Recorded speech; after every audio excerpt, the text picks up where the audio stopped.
So welcome to my YouTube channel. I wanted to for a while now do a proper comprehensive review of this bike because my previous video has been really popular. Yeah, so let's start off with the riding position. Really comfortable. You're leaning forward slightly, a bit of a sporty position, but not uncomfortably so. Your legs are tucked up under you, and very comfortable. The seats extremely comfortable, so I am able to do quite long distances without any problems whatsoever. The mirrors are fantastic, very stable, no vibrations, easy to adjust. The whole dash is very clear, easy to see, easy to read, and it does have 4 different settings on it, so you can change it to suit your needs. The one I'm using at the moment is you know, it's got the mileage, the gear settings on it, the mode that I'm in, which I'll speak about in a minute, and the info, so you can scroll through different info for your tire pressures, mileage, etc. And then on the far right is the fuel gauge, and as I say, you can set it the way you want it. The other thing is the sat nav, which is the Navigator 5, and I've moved that. It used to be down here, which was a bit annoying because I had to keep looking at it down rather than concentrating on the road ahead. So I moved it up to that point where I can now see it a lot easier.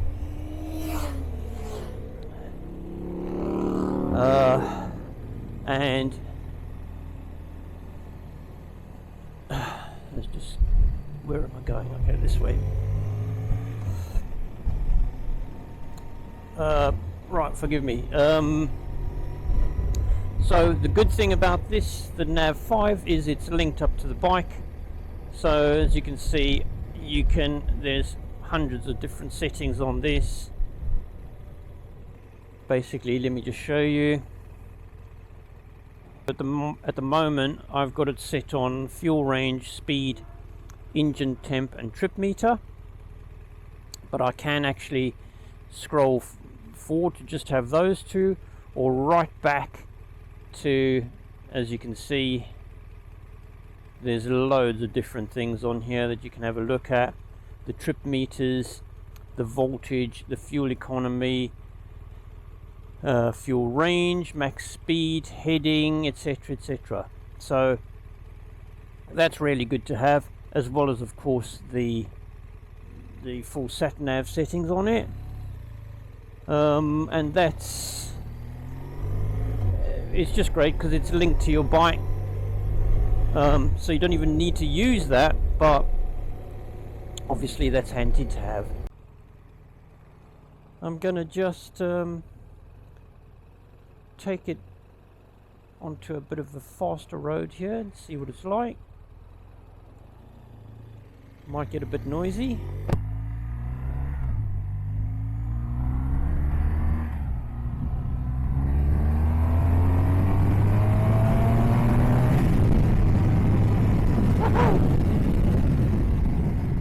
So, no shortage of power. You know, you're always assured of a really good fast pull-off, easy handling in town, and this bike, I would say, can stick with the best of them, so no problem there.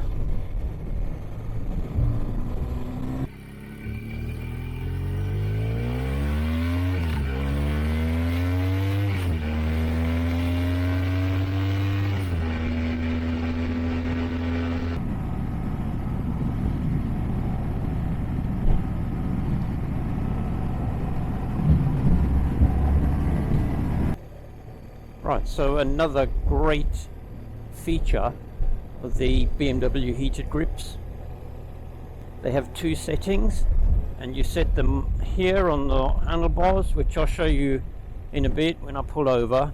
But up here it's just a simple on-off switch. You can either have full power or half power, but obviously you don't need them now. But in the winter, or you know, when it gets below 10 degrees, it can be really cozy to have them on, and just a pleasure. Another really good thing is the Quickshifter on this bike. So it took me a while actually to get used to how to use it, but basically it's just open the throttle, anything over 30 miles an hour, all you need to do is just full throttle, kick back. That bike is almost like an automatic. It just clicks straight into gear, and you can scroll right up to the top gear, not a problem. Likewise, changing down, just leave the throttle off and push down, and the bike will change down.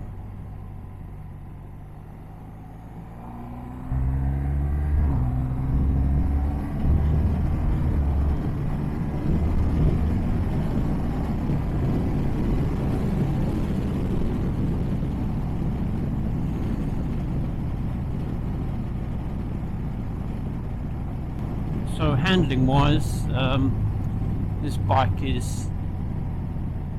sits so planted on the road, tracks really nicely, so you pick your line and it'll stay there.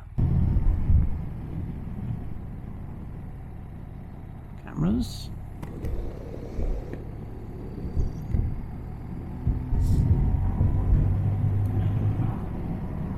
Yeah, and that brings me to the braking.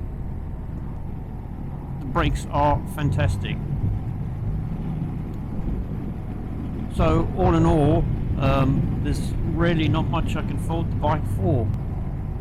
We'll find somewhere in a minute to pull over, and then we'll just have a walk around.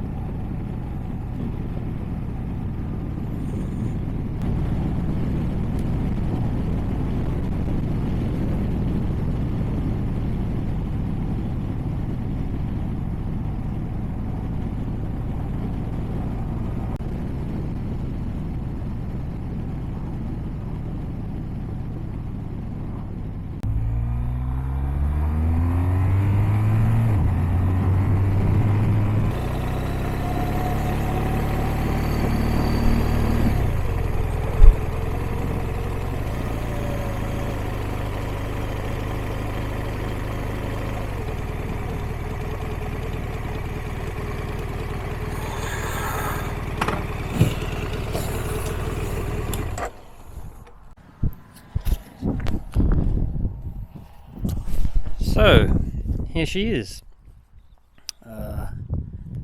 As you can, well, I'm sure you think as well as I do, it's a pretty good looking bike.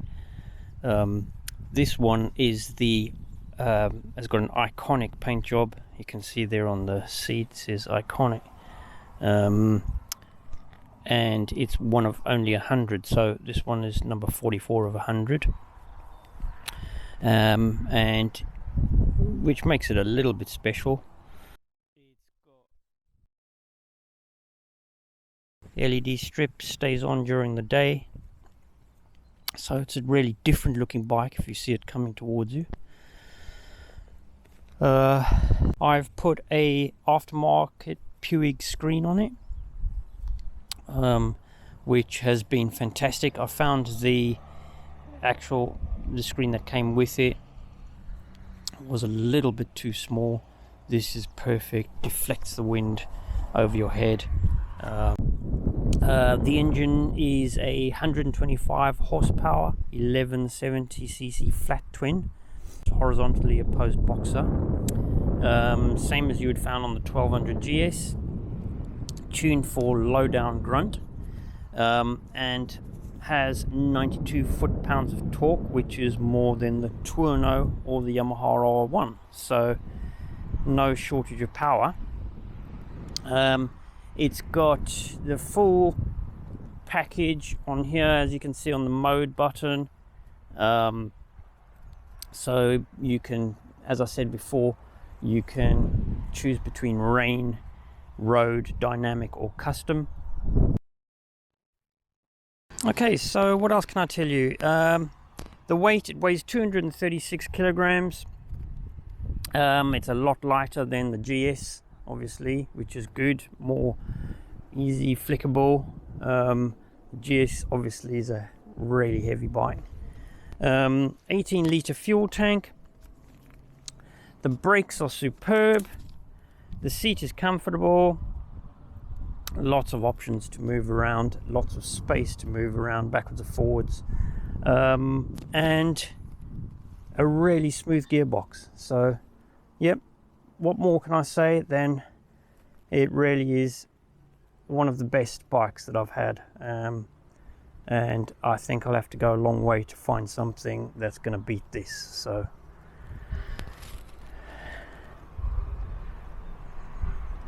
So I think I'm going to jump back on it and head out for a bit more riding.